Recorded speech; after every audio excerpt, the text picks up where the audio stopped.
បាទសួស្តីអ្នកទាំងអស់គ្នាអញ្ចឹងថ្ងៃនេះគឺខ្ញុំនឹងចេញវីដេអូទី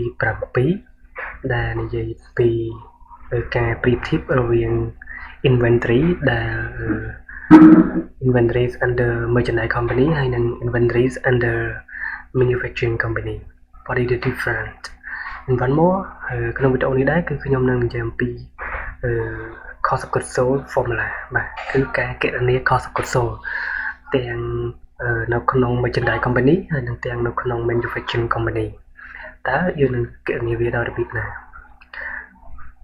បាទនេះខ្ញុំចេញនៅវីដេអូនេះដោយសារខ្ញុំយល់ឃើញថាមានសិស្សមួយចំនួនមានអ្នកធ្វើការមួយចំនួនគាត់អត់ទាន់ចេះក្នុងការគណនានៅថ្លៃដើមឬក៏គណនានៅ cost of goods sold បាទទាំង merchandise company ហើយនិងទាំង manufacturing company អូខេអញ្ចឹងជាដំបូងខ្ញុំចង់ឲ្យគ្នាយើងយល់សិនថាតើinventory នៅរបស់ក្រុមហ៊ុន manufacturing ឬក៏ក្រុមហ៊ុនផលិតកម្មវាមានអីខ្លះអញ្ចឹង inventory របស់ក្រុមហ៊ុនផលិតកម្មមានដូចជាទី1គឺវត្ថុធាតុដើមគេហៅ raw materials ទី2គឺ work in progress គឺជា inventory ដែលសន្តិដ្ឋនៅក្នុងដំណាក់កាលកំពុងផលិតប៉ុន្តែវាអត់ទាន់បានជោគជ័យបាទវាអត់ទាន់សម្រេចទី3គឺ finished good គឺជាទំនិញដែលបាន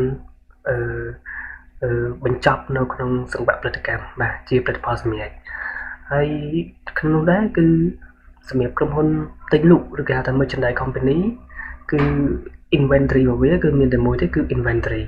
អញ្ចឹងទិញ inventory លក់ inventory អញ្ចឹងគេហៅថាក្រុមហ៊ុនទិញលក់ភាពខុសគ្នារវាងក្រុមហ៊ុន merchandise company ហើយនិងក្រុមហ៊ុន manufacturing គឺសម្រាប់ក្រុមហ៊ុន manufacturing គឺជាក្រុមហ៊ុនដែលផលិតនៅផលិតផល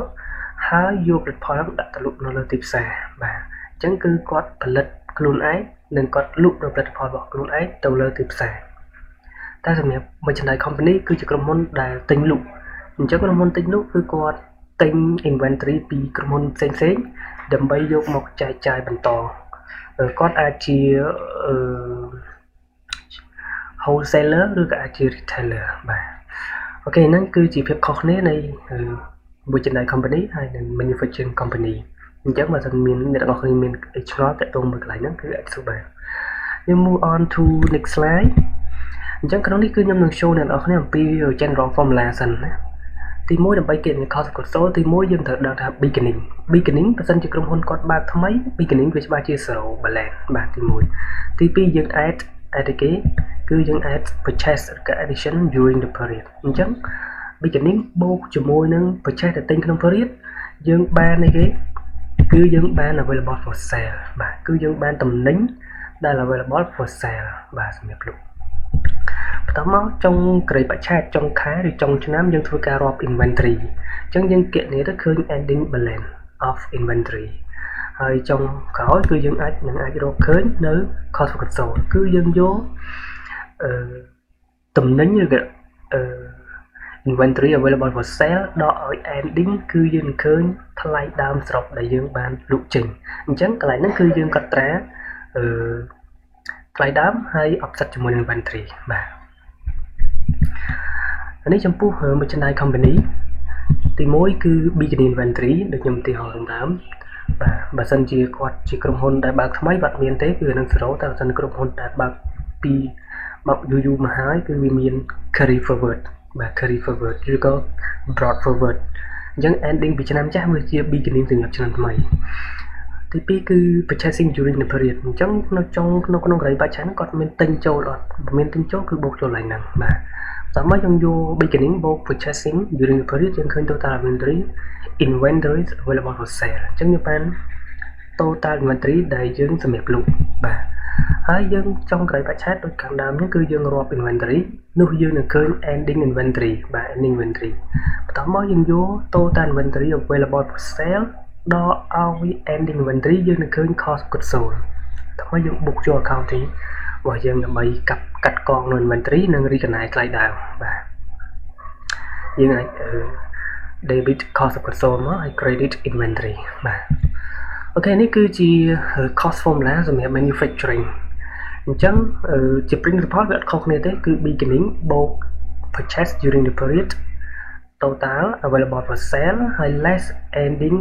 balance ឃើញ cost of goods sold អញ្ចឹងគាត់ថានៅក្នុង manufacturing inventory បែងចែកជា3ទី1គឺ raw material បាទទី2គឺ work in progress ហើយទី3គឺ finished good អញ្ចឹងដូចគ្នា beginning balance មានអត់បើមានដាក់មក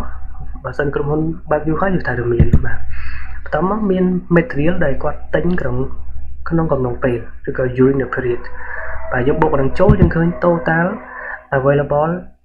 material available for use បន្ទាប់មកយើងរាប់ចុងក្រោយបច្ឆេទគឺយើងរាប់ទៅឃើញមាន ending balance អញ្ចឹងយើងដក ending balance ចេញយើងឃើញ raw material used in production បន្ទាប់មកយើង transfer ហ្នឹងទៅក្នុង work in progress បាទអញ្ចឹង work in progress beginning មានអត់បើមានដាក់មកបើអត់ដាក់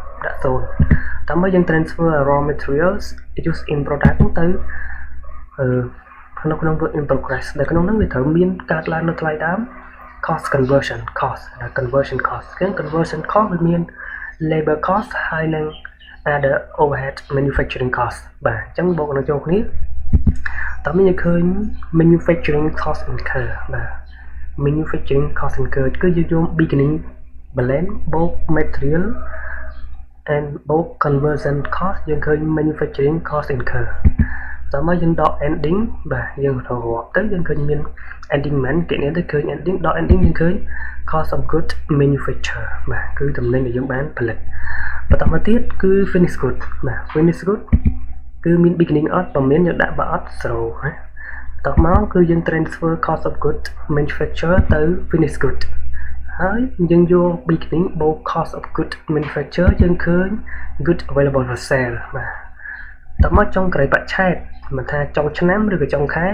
អាស្រ័យលើក្រុមហ៊ុននីមួយៗយើងនឹងរាប់ inventory ហើយនៅឃើញ ending មិនយើងគណនាហើយយើងយក good available for sale ដល់ ending balance យើងនឹងឃើញ cost of goods sold បាទអញ្ចឹងអានេះគឺជា formula នៃការគណនា cost of goods sold បាទអញ្ចឹងបើសិនជាអ្នកទាំងអស់គ្នាមានចម្ងល់ឡើយណាអ្នកទាំងអស់គ្នាអាចសួរបានបាទអូខេអរគុណច្រើនជួយ subscribe share នៅវីដេអូនេះដើម្បីចែករំលែកដល់គ្នាយើងដែលគាត់មានបំណងចង់រៀនទាក់ទងជាមួយនឹង cost accounting ក៏ដូចជា inventory